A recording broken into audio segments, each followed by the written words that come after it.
آج پھر ہماری گپ شپ لگی ہے. امیر عباس میرے سامنے ہیں.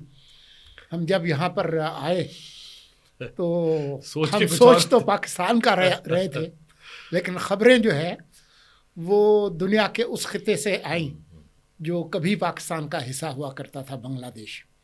تو ابھی تک کی جو خبر ہے وہ تو یہی ہے امیر، کہ شیخ حسینہ واجد استعفیٰ دے کے چلی گئی ہیں.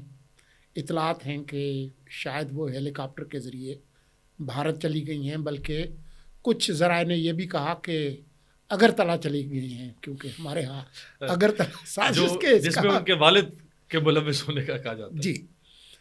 اور ابھی تک جب ہم یہ گفتگو کر رہے ہیں تو اس وقت تک کسی مارشل لا کا کوئی اعلان نہیں ہوا، لیکن حکومت ختم ہو گئی ہے. جو بنگلہ دیشی آئین ہے اس کے تحت اگر چلنا ہے، اگر مارشل لا نہیں لگنا تو پھر انہوں نے صدر صاحب جو ہیں انہوں نے قبول کر کے استعفیٰ اسپیکر کو بھجوانا ہے، اور پھر وہ کوئی نگران حکومت جو ہے اس کی تشکیل ہوگی جو کہ انتخابات کرائے گی، اگر یہ انتخابات کی طرف جا رہے ہیں. تو آپ ذرا اپنا دینا تجزیہ کہ آپ کے خیال میں یہ کیا ہوا ہے اور کیوں ہوا ہے. دیکھیں، جب فرانس میں انقلاب آیا 18ویں صدی میں، تو فرانسیسی قوم نے لوئس 16 جو آخری بادشاہ تھا اور میری انطوائنت جو اس کی ملکہ تھی، جس کے بارے میں بڑا معروف جملہ ہے کہ اگر روٹی نہیں ملتی تو کیک کھا لو، جو کہا جاتا ہے کہ اس نے شیتو دو ورسائے کی بالکنی میں کھڑے ہو کے قوم کو طنز کرتے ہوئے کہا تھا. اگرچہ اس کی تصدیق نہیں ہو پاتی کہ یہ جملہ اس کا تھا بھی یا نہیں، مشہور بات ہے اس سے منسوب ہے. تو فرانسیسی قوم بادشاہ کے محل میں داخل ہوئے. محل میں بادشاہ اور اس کی ملکہ اور اس کے بیٹوں کو گھسیٹ کے گریبان سے پکڑ کے اس مقام پر لے کر آئے جو شانز الیزے کے ایک سرے پر ہے، جہاں انہوں نے مشین نصب کی تھی، گلٹنائز کیا، گردنیں کاٹی انہوں نے. تو جب بادشاہت ختم ہو گئی تو پھر انقلابیوں نے ایک انقلابی حکومت قائم کر دی. ابھی 2-3 آپشن ہیں، جیسے آپ نے ذکر کیا کہ آرمی چیف اور صدر، بہرحال اس کو 2 اتھارٹیز ہیں بنگلہ دیش میں جو فیصلہ کریں گی کہ اب آگے کیا ہونا ہے. ایک تو ممکن ہے کہ وہ مارشل لا امپوز کر دیں، کہ یہ حالات اتنے خراب ہیں کہ ہم کسی سویلین سیٹ اپ پر متفق ہو ہی نہیں سکتے، چونکہ یہ ایک had less leader less crowd ہے. کوئی جماعت لیڈ کر رہی ہو، کوئی منظم گروہ لیڈ کر رہا ہو عوام کو، اور وہ سڑکوں پہ نکالے، تو وہ گروہ یا وہ تنظیم پھر مطالبات رکھتی ہے ریاست کے سامنے کہ 1 2 3 4 یہ مطالبات ہیں. یہ تو leader less had less chicken کی طرح کا کراؤڈ ہے، یوتھ ہے، اسٹوڈنٹس ہیں، نوجوان ہیں، اس میں پھر باقی سیاسی کارکن ورکرز اور جو متاثرین ہوتے ہیں وہ بھی شامل ہو گئے ہوں گے. تو اب ان کی طرف سے متفقہ ڈیمانڈ آ نہیں سکتی، چونکہ ان کے پاس کوئی سینٹرلائزڈ اتھارٹی نہیں ہے جو یہ طے کرے کہ جی یہ سولنگی صاحب ہیں، یہ آ کے مذاکرات کر رہے ہیں ہماری طرف سے. ایسا تو ہے نہیں. تو پھر صدر اور آرمی چیف اب یا تو وہ کسی نیشنل گورنمنٹ یا care taker government, interim government کو اس قسم کا فارمولہ بنائیں گے جس میں اپوزیشن کی ساری جماعتوں کو نمائندگی دی جائے تاکہ فوری طور پہ سیاسی درجہ حرارت بھی کنٹرول میں لایا جائے، یا پھر ڈائریکٹ مارشل لا امپوز ہو جائے گا. لیکن جو ہماری اس گفتگو سے پہلے جو ہم دیکھ رہے تھے اس سے تو یہ تاثر مل رہا ہے کہ بنگلہ دیش کے عوام یہ کلیئر میسج دے رہے ہیں کہ اگر ہم نے شیخ حسینہ واجد سے مستعفی ہونے کا مطالبہ کیا اور ہم نے اگر اپنی عوامی طاقت سے اس کو نکالا، تو اس کا مطلب یہ نہیں ہے کہ اس خلا کو فوج آ کے پر کر لے اور وہ پھر بیٹھ کے اقتدار یا انعان حکومت سنبھال لے. حکومت ہم بنائیں گے. اب وہ کیسے بنائیں گے، یہ بڑی دلچسپ صورتحال ہے. یہ آپ کی بات ٹھیک ہے، لیکن یہ ابتدائی قسم کی معلومات ہے. دیکھیں اس وقت وہاں پر ایک خانہ جنگی کی صورتحال بھی ہے. اگر آپ کو یاد ہوگا کہ جیسے وہ روٹی اور کیک کا آپ نے موازنہ کیا، یہاں بھی جو آگ بھڑکی ہے اس میں شیخ حسینہ واجد نے ایک طنز کیا کہ یہ جو لوگ کھڑے ہو گئے ہیں یہ رضاکار ہیں. رضاکار سے یہاں پر اشارہ ہے ان لوگوں کی طرف جس میں جماعت اسلامی، الشمس، البدر، جو پاکستان نواز جو جتھے تھے جنہوں نے بنگلہ دیش کی جو آزادی ہے اس کی مخالفت کی تھی، انہوں نے ان سے تشبیہ دی. اور وجہ آپ کو پتہ ہے کہ جھگڑا کوٹا سسٹم پہ ہوا تو جو کوٹا مکتی باہنی کے جو مکتی جودھا جس کو وہ کہتے ہیں، ان کے لیے جو کوٹے رکھے تھے اس کے خاتمے کا انہوں نے اعلان کیا تھا. تو انہوں نے ان پہ طنز کیا تھا، آپ تو رجاکار ہیں، آپ تو مطلب بنگلہ دیش کے مخالف ہیں. اور وہاں پر ان کی جو اسٹوڈنٹ تنظیم ہے عوامی لیگ کی، انہوں نے جو دوسرے جو مخالف جو اسٹوڈنٹس ہیں ان پہ حملے بھی کیے. تو وہاں پر صورتحال اس وقت جو ہے وہ ایک خانہ جنگی والا ماحول بھی ہے. تو یہ خاصا مشکل ہوگا کہ سیاسی جماعتیں جس میں عوامی لیگ بھی ہو وہ اس پہ راضی ہوں کہ کوئی مشترکہ حکومت بنے. ویسے نگران حکومت، بنگلہ دیش ماڈل، ججز کی حکمرانی والی یہ تجربے ہوتے رہے. بلکہ پہلا جو مارشل لا لگا 77 میں جس میں وہ جنرل ضیاء الرحمان تھے، تو یہ تجربہ بھی وہ کر چکے ہیں. تو ابھی یہ دیکھنا ہوگا کہ وہ کس طرف جاتے ہیں. دیکھیں کوٹا سسٹم تو پاکستان میں آپ سندھ کی سیاست سے واقف ہیں، وہاں ایم کیو ایم کا ایک بڑا درینہ ان کا پولیٹیکل ٹاکنگ پوائنٹ ہے کہ جی کوٹا سسٹم ختم ہونا چاہیے، کوٹا سسٹم ختم ہونا چاہیے. جو انٹیریئر سندھ کے لوگوں کو پیپلز پارٹی نوازتی ہے ختم ہونا چاہیے. ادھر بلوچستان میں صورتحال آپ کے سامنے ہے، جہاں مہارنگ بلوچ اور یہ کوٹا کا معاملہ پاکستان بننے سے، تقسیم سے بہت پہلے کا ہے. وہ مسلمانوں کا کوٹا تو ہندوؤں کا کوٹا، یہ چیزیں ہمیں ورثے میں ملی ہیں. جو کمزور معاشرے میں گروہ یا گروپ ہوتا ہے اس کو پھر کوٹا سسٹم کے ذریعے سے، جیسے خواتین کی نشستیں بڑھائیں مشرف صاحب نے، امریکہ میں افرمیٹو ایکشن، وہ بالکل ٹھیک ہے. اسی طرح سے جیسے یہ خواتین کی ریزرو سیٹس اس لیے بڑھائی گئی کہ پرویز مشرف کے زمانے میں آپ یاد کریں، پروموٹ کیا جائے. اگرچہ اس میں مشرف صاحب کے اور بھی مقاصد تھے کہ وہ ریزروڈ لوگوں کے ذریعے سے اپنی حکومت قائم کرنا چاہتے تھے اور وہ اپنے وفادار لوگ چاہتے تھے.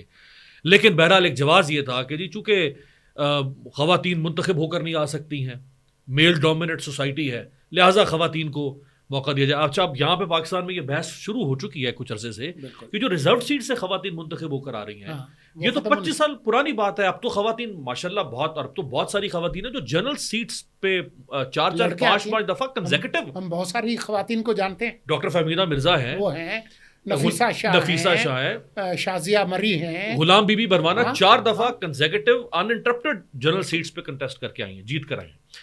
سو یہ کوٹا سسٹم کا ایشو تھرڈ ورلڈ کنٹریز میں اس کی پالیٹکس رہی ہے. دیکھیں اس وقت بہت ساری تبدیلیاں عوامی اعتبار سے دنیا میں آ رہی ہیں. مثلا ایران میں آپ دیکھیں کہ ایک جو بھی نئے صدر منتخب ہوئے ہیں وہ کوئی بہت زیادہ رائٹ ونگ کے صدر نہیں ہیں، وہ بہت زیادہ کوئی پرو ریولوشن جو شخصیات رہی ہیں ان میں ان کا شمار نہیں ہے، نسبتاً ان کو لبرل پروگریسو سمجھا جا رہا ہے، ماڈریٹ. سینیگال میں آپ دیکھیں کہ بشیرو جومائی فائے 40-41 سال کا نوجوان لڑکا ہے، وہ پوری ریاست، اسٹیبلشمنٹ، میڈیا، جوڈیشری اور اس کو بالکل کچل کے وہ پاور میں آیا، حالانکہ اس کو 11 مہینے جیل میں رکھا گیا الیکشن سے پہلے کہ اس کو الیکشن نہیں جیتنے دینا. اسی طرح سے آپ انڈیا میں دیکھ لیں کہ مودی کو بدترین نسبتاً شکست پچھلے الیکشن کے نسبت، سیٹیں اس نے لوز کی ہیں. اب کی بار 300 پار وہ جانا چاہتا تھا، کم ہوئی. اور کانگریس میں پھر نعرہ بنا اب کی بار شکست سے دو چار. اور کانگریس کی لیڈرشپ نے بڑی زبردست کیمپین کر کے انہوں نے لوگوں کو اپنے ساتھ جوڑا. سو یہ بہت سارے ملکوں میں جو پبلک موومنٹس ہیں یہ اٹھ رہی ہیں، اور ان کا اٹھنا ہمارے جیسے ملکوں میں تو سمجھ میں آتا ہے، لیکن ڈیولپڈ کنٹریز میں بھی دیکھیں نا، جیسے فرانس میں یلو ویسٹ پروٹیسٹ ہوئے 4 سال انہوں نے کچھ نہیں چھوڑا، وہاں پہ دکانیں لوٹی، برانڈز لوٹے، توڑ پھوڑ کی.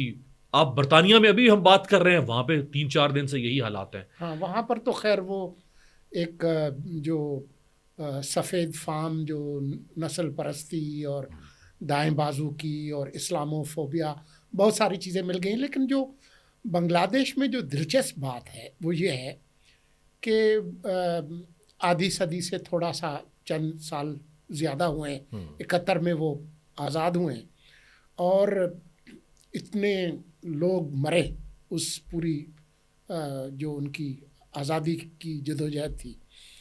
تو اس کے بعد وہ لوگ بنگالی آج کے جو نوجوان ہیں وہ کہیں کہ جی یہ جو آپ نے کوٹا رکھا ہوا ہے جو لڑنے والے مکتی باہنی کے جو لوگ ہیں ان کے فیملیز کے لیے یہ اس کو ختم کریں. اب ہم آزاد ہو گئے, اب ہم جو ہے وہ تمام بنگلہ دیشی برابر ہیں.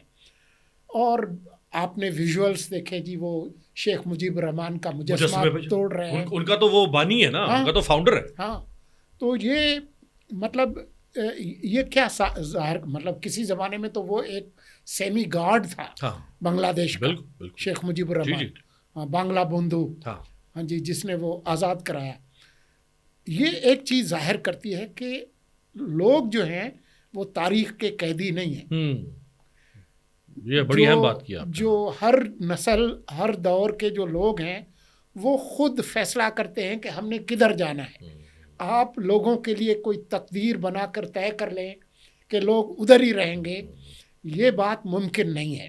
بالکل اسی طرح سے ہم نے دیکھا کہ اسرائیل کی حمایت میں مطلب آج سے 20 سال پہلے, 30 سال پہلے میں سوچ نہیں سکتا تھا کہ امریکی کہیں گے کہ جی نہیں, یہ اسرائیل کے لیے ہم اتنا سب کچھ کیوں کر رہے ہیں. 7 اکتوبر کو غزہ کا جو ہوا ہے اس کے بعد امریکی یونیورسٹیوں میں, کیمپسز میں کالوں کو, مسلمانوں کو چھوڑ دیں, گورے جو نوجوان ہیں کیمپ لگا لیے جی. اور اس میں کس حد تک لوگوں کا موڈ بدلا ہے. اور ابھی یہ جو کچھ ہوا ہے تو لوگ جو ہے, انسان جو ہے, ان کو نہ ان کی سوچ کو آپ قید کر سکتے ہیں, نہ آپ کوئی چیز ٹکی بندی بنا لیں اور لوگ کہیں گے جی بس ہم اسی میں رہیں گے. اب وہاں پر اب ادھر سے بھی ذرا جوڑ دیں نا, یہ جو پاکستان کے ساتھ کیا موازنہ کیا جا سکتا ہے اس کا. دیکھیں, ایک تو ابھی یہ طے نہیں ہوا کہ وہاں ماشاءاللہ لگ رہا ہے کہ نہیں لگ رہا, لیکن ایک چیز بہت ظاہر ہے, صاف ہے کہ یک جماعتی نظام آپ کسی بھی نام پہ رکھیں, قوم پرستی کے نام پہ رکھیں, مذہب کے نام پہ رکھیں, نیشنل سیکیورٹی کے نام پہ رکھیں, کسی بھی نام پہ ون پارٹی رول جو ہے آج کے دور میں لوگ قبول نہیں کریں گے, چاہے ایسی جماعت بھی لگائے جس نے ملک آزاد کرایا ہو. ہمارے ہاں تو مسلم لیگ نے جس طرح بنایا تھا, اور اس کے جو 26 حروف ہیں الفابیٹ میں انگریزی کے, جی 26 یا 27 26 میرے خیال میں 26, تو جتنے حروف تہجی ہے اتنی مسلم لیگ موجود ہے, اور کسی کا حال جو ہے وہ اچھا نہیں ہے. حتیٰ کہ سب سے پہلے ڈکٹیٹر نے بھی اپنی مسلم لیگ بنا دی, کنونشن مسلم لیگ. جی. تو یہ ہمیں نہیں معلوم کہ وہاں پر وہ کس طریقے کا سیٹ اپ بنے گا, لیکن ہماری جو ریلیونس ہے ایک تو یہ ہے کہ جی آپ لوگوں کی مشاورت, ان کے جو مفادات ہیں ان سے اوپر کوئی چیز نہیں ہے. نظریے اور دوسرے جو غلاف ہیں وہ ضرور پہنے, لیکن لوگوں کے جو مفادات ہیں وہ سپریم ہیں. بہت ساری چیزیں ماشاء اللہ ادھر بھی ہمارے ہاں آدھی عمر اس ملک کی لگ چلی گئی ہے. ہم نے وہ ہائیبرڈ ادوار بھی دیکھے ہیں, اس کی مختلف شکلیں بھی دیکھی ہیں, لیکن ہم ایک طرح سے مختلف ہیں. ہم ایک نیوکلیئر پاور ہیں, ہماری جو اسٹریٹجک لوکیشن ہے بنگلہ دیش کی وہ نہیں ہے. بنگلہ دیش آزاد ہونے کے بعد ایک طرح سے اپنڈیج ہی رہا ہے بھارت کا. تو ایک تو ان کے وہ مسائل ہیں, لیکن ان کی اکانومی نے گرو کیا, انہوں نے اپنے پاپولیشن کو کنٹرول کیا. آپ یہ دیکھیں کہ 71 میں جب یہ ہم سے الگ ہوئے اس وقت ان کی آبادی 56% تھی, ہماری 44% تھی. آج ان کی آبادی 17 کروڑ کے قریب ہے, ہم 25 کروڑ کو گئے, تو تقریباً 10 کروڑ انہوں نے آبادی کم کی. اور جو ویمن امپاورمنٹ ہے, یہ ساری ان کی جو ٹیکسٹائل انڈسٹری جس پہ بلینز آف ڈالرز کما رہے ہیں, وہ عورتوں پہ ورک فورس بہت بڑی انہی پہ کھڑی ہے. تعلیم میں بنگالی پہلے ہی بہت آگے تھے ہم سے, تعلیم ان کی پہلے بھی ٹھیک تھی, لیکن ان کی پبلک ایجوکیشن جو ہے وہ بہتر ہے. ہمارے مسائل بڑے مختلف ہیں. ہم IMF کے سامنے ہاتھ پھیلائے کھڑے ہیں, یہ 23واں 24واں پروگرام چل رہا ہے, اور ہم دو جو میجر جو اس وقت کمپیٹنگ گلوبل پاورس ہیں, امریکہ اور چین کی جو رساکشی ہے اس کے اندر پھنسے ہوئے ہیں. تو ہمارے جو سیاسی اور پھر سب سے بڑھ کر جو انتہا پسندی اور دہشت گردی کا جو خطرہ ہے, مطلب اب تو وہ خود بتا رہے ہیں کہ جی 2 ڈویژنس کے علاوہ آپ ابھی خیبر پختونخوا سے ہو کر آئے ہیں کہ جو سیکیورٹی کی صورتحال ہے کہ رات کو کئی علاقوں میں ہماری ریاست کا ریٹ نہیں ہوتی. ہاں بالکل ایسے ہی. تو اور بلوچستان کے حالات آپ دیکھ لیں تو ہمارے مسائل بہت پیچیدہ ہیں. اچھا میں اس میں ٹھیک ہے دونوں کا کانٹیکسٹ مختلف ہے، آپ بجا فرما رہے ہیں، لیکن 3 دفعہ وہ وزیر اعظم رہی ہیں شیخ حسینہ واجد بنگلہ دیش کی، 4تھی دفعہ منتخب ہوئی.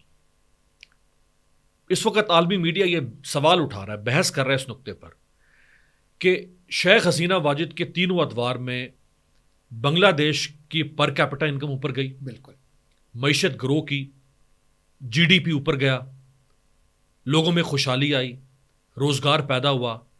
اس کے باوجود عوام ایسی وزیر اعظم کے خلاف کیوں کھڑے ہوئے؟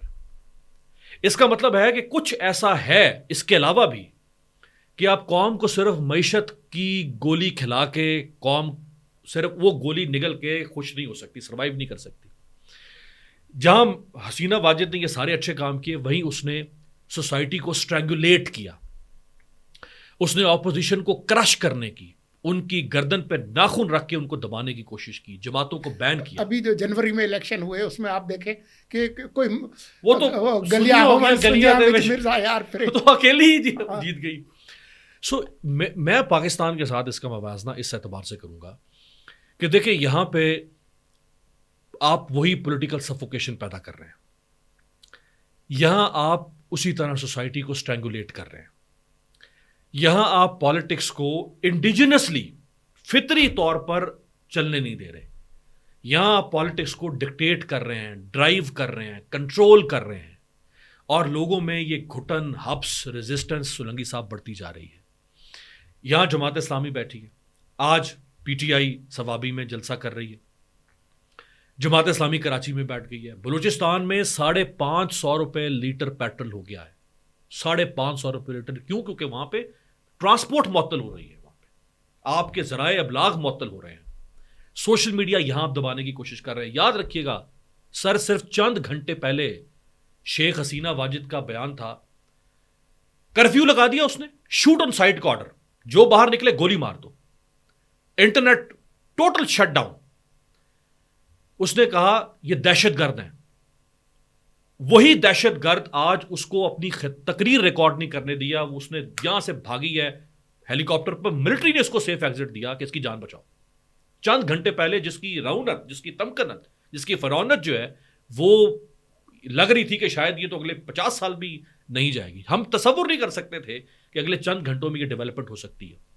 صرف ابھی 300 وہاں پہ اموات ہوئی ہیں.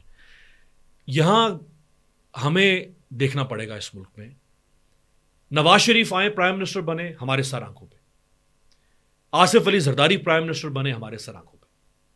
کسی کو حق حاصل نہیں ہے کہ وہ نواز شریف کے پاؤں کاٹے یا آصف زرداری کے ہاتھ کاٹے.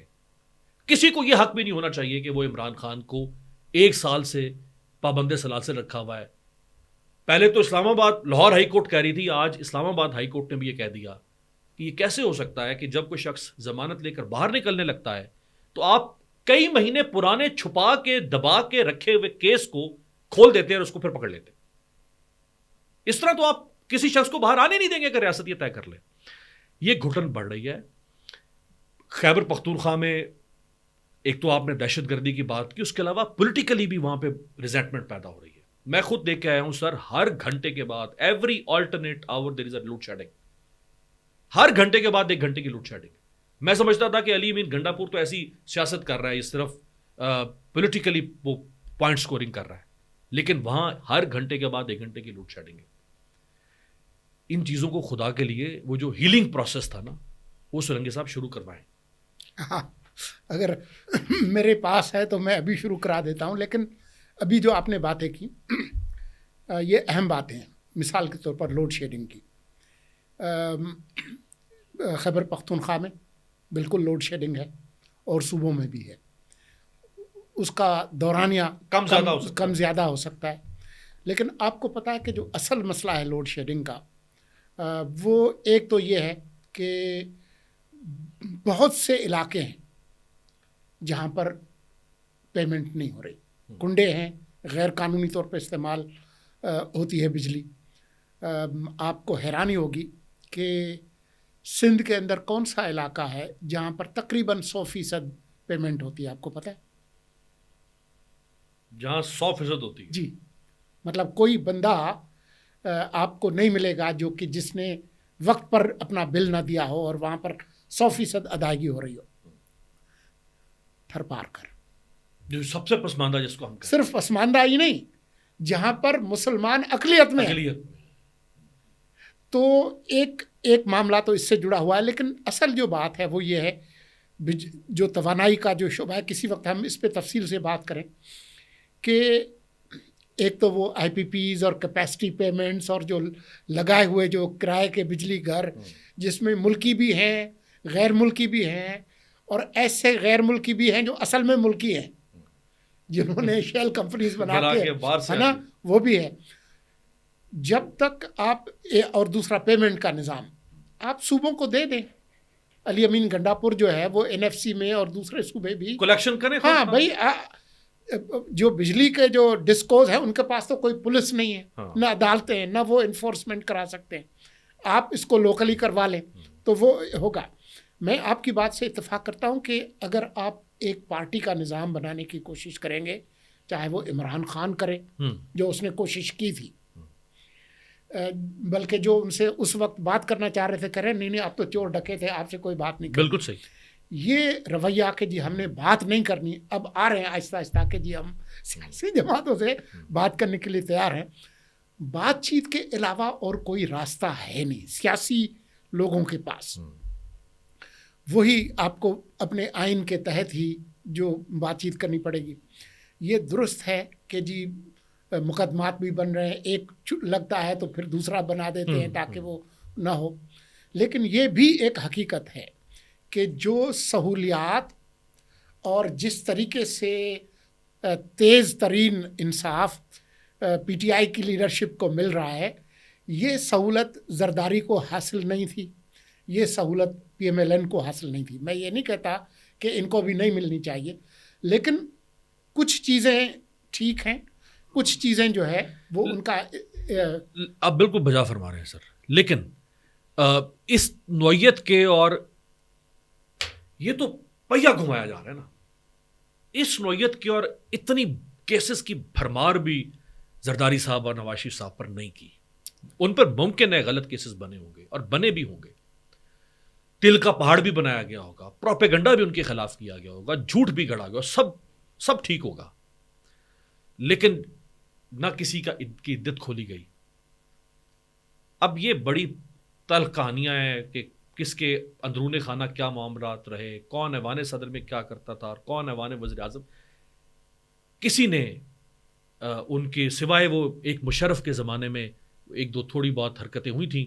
وہ جب نواز شریف صاحب زرداری صاحب جب صدر تھے اس وقت میں وہ ایک خاتون لائی گئی تھی جو ان کی اہلیہ ہونے کا دعویٰ کرتی تھی. اچھا وہ دیکھیں وہ خاتون جو ہے اس نے اس میں کلیم ایک کیا، اس نے ایک کلیم کیا کہ یہ میرے شوہر ہے. جیسے حمزہ شہباز ایان علی کے حوالے سے، ایان علی کا بھی ایک حمزہ شہباز کی بھی ایک اہلیہ آئی تھی، عائشہ عائشہ. اگر کوئی خاتون اٹھ کر آئے اور وہ کلیم کرے کہ یہ میرا شوہر ہے یا اس کے ساتھ میرا یہ لین دین ہے، وہ تو چلے کرمنل افینس ہے. جو باٹم لائن ہے وہ یہ ہے کہ پرسنل لائف کی ایشوز بھی اس پولیٹیکل اس میں نہیں آنے چاہیے، کسی کے بھی نہیں آنے. ہاں، لیکن جو پی ٹی آئی پہ جو مصیبت پڑی ہے اس میں جن لوگوں اداروں کے خلاف جو ان کی کیمپین ہے اور اٹیکس ہیں اس کا بھی، اور وہ ملک کے اندر بھی اور ملک کے باہر سے بھی. تو وہ کہتے ہیں نا کہ وہ کمپیریزنس آر آلویز لیم. تو کچھ چیزیں جو ہے وہ ملتی ہیں، کچھ نہیں ملتی ہیں.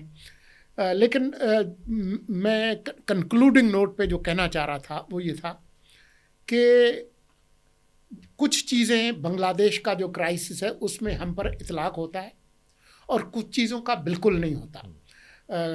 ہم بنگلہ دیش نہیں ہیں اور یہاں پر مجھے نہیں لگتا کہ کوئی مارشل لا لگنے کا کوئی امکان ہے، اور میرا نہیں خیال ہے کہ ہمارا ملک افورڈ کر سکتا ہے قطر نہیں جس طرح کے ہمارے حالات ہیں. پاکستان جو ہے وہ پاکستان میں کوئی ایک کرائسس نہیں ہے بلکہ پولی کرائسس ہے. Security, economic meltdown, extreme political polarisation, governance failure. آپ ہماری دیکھیں بیوروکریسی کو 18ویں ترمیم میں 15 وزارتیں اور ڈویژن صوبوں کو منتقل کی گئی اور پھر انہی وزارتوں کو نئے ناموں کے ساتھ کھڑا کر دیا, وفاق میں کھڑا کر دیا. ابھی آج ہی کی رپورٹ میں دیکھ رہا تھا کہ وہ کوئی ٹاسک فورس وغیرہ بنائی ہے شہباز شریف نے کہ جی ہم نے اس سائز کو کم کرنا ہے, اخراجات کم کرنا ہے. لیکن جو بنیادی بات ہے وہ یہ ہے کہ جب تک آپ کا کوئی اکنامک گروتھ کا ماڈل نہیں ہوگا تب تک آپ اس قرض کے دلدل سے باہر نہیں نکلیں گے. مطلب 130 ارب ڈالر سے زیادہ کے آپ کے قرضے ہوں, آپ کی جو انکم ہے وہ ساری چلی جاتی ہے قرضے اور ان کی پرنسپل اماؤنٹ قسطیں جی زیادہ تو سود میں, سود کی ادائیگی میں بڑا حصہ.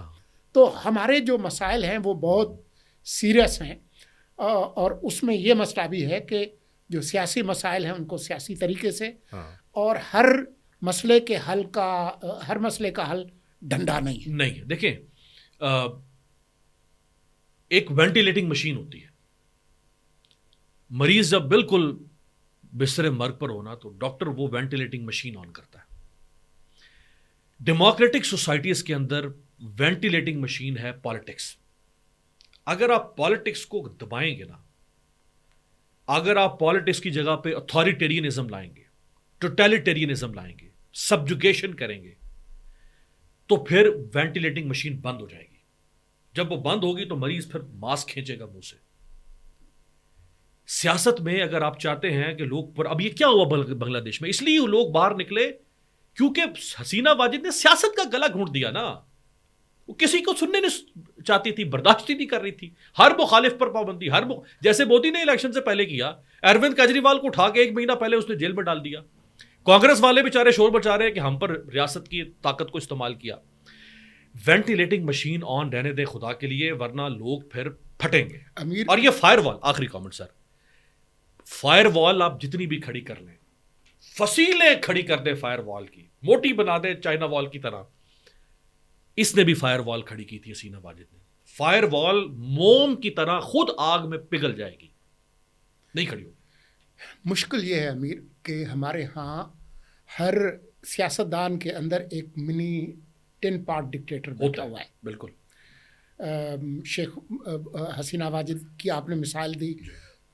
پہلا 1 پارٹی اسٹیٹ جو ہے بنگلہ دیش میں شیخ مجیب الرحمان نے خود بنایا, اور 2 عورتوں کی لڑائی چلی آ رہی ہے مسلسل. وہ آپ کو پتا ہے کہ جو 4 سال تھے, پونے 4 سال خان صاحب کے, وہ کسی سیاسی جماعت کے ساتھ گفتگو کرنا, ہاتھ ملانا پسند نہیں کرتے تھے, بلکہ جو بریفنگز ہوتی تھی سیکورٹی بریفنگز, اس میں وہ اس لیے نہیں جاتے تھے کہ جی وہ ان سے مجھے ان کے ساتھ بیٹھنا پڑے گا, ہاں, اور ہاتھ ملانا پڑے گا. آپ ویڈیوز دکھائیں کہ وہ آتے تھے اس راستے سے آتے تھے کہ جس میں ان کے ساتھ ہاتھ نہ ملانا پڑے. تو یہ ایک بیماری ہے جو ہمارے سیاستدانوں میں بھی ہے. سوائے جو لوگوں کے جو ایشوز ہیں ان پر بات کرنے کے, اور جو ہر مسئلہ جو ہے وہ کیل نہیں ہے اور آپ ہتھوڑے نہیں ہیں کہ آپ اس کو ٹھوک جائیں گے. اسی پر ہم آج کی گفتگو کو ختم کریں گے. جلد ملاقات ہوگی.